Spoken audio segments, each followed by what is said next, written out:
عقيدتنا. النصر لن يكون إلا بأيدينا، فالله إذا نزل النصر ينزله بأيدي عباده. لذلك لا تنتظروا أن يهزم الله اليهود بمعجزة، لن يهزم اليهود بمعجزة، ولن يهزم الأمريكان بمعجزة، ولن يهزم الصينيون بمعجزة، ولن تقوم الخلافة الإسلامية بمعجزة، ولن توحد الأمة الإسلامية بمعجزة. كل هذه أعمال شرعية وظيفية يجب أن يقوم بها عباد الله.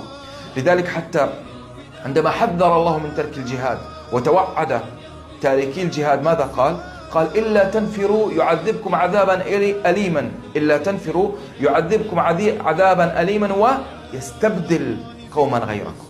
يعني الجهاد يجب أن تقوموا به، إن لم تقوموا به أنتم سيأتي بغيركم عباد آخرين، ولكن لن يكون هناك معجزات، لن يهزم اليهود بمعجزات، سيهزم اليهود بالجهاد في سبيل الله، وسيهزم الأمريكان بالجهاد في سبيل الله، وستقوم الدولة الإسلامية بأعمال المسلمين الصالحين، وستقوم الخلافة الراشدة بأنصار هذا الزمان إن شاء الله، وستوحد الأمة الإسلامية بأفاعيل المسلمين الصادقين.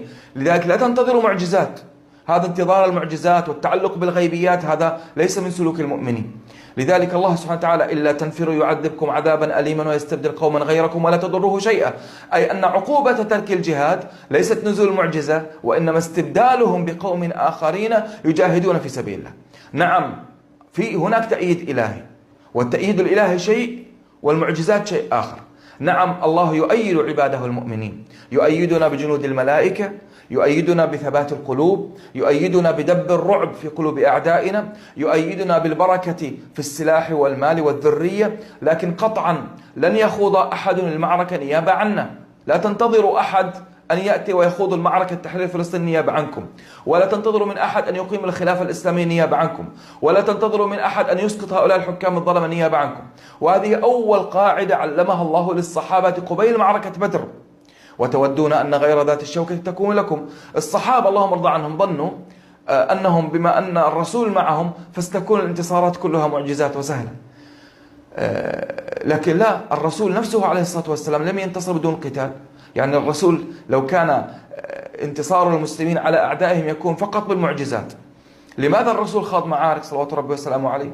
ولماذا أصيب يوم بدر ويوم أحد؟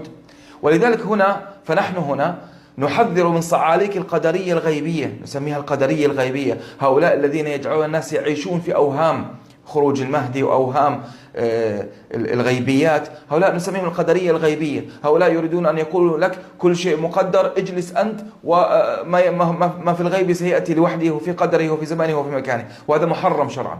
الذين يربطون النصر بالغيبيات والمعجزات بالخوارق والعادات الخارقة، هؤلاء لا أظنهم إلا أنهم من أتباع السلاطين الذين يعملون على طمس روح الجهاد وطمس الإعداد للنصر وطمس الاستعداد للنصر في قلوب المسلمين.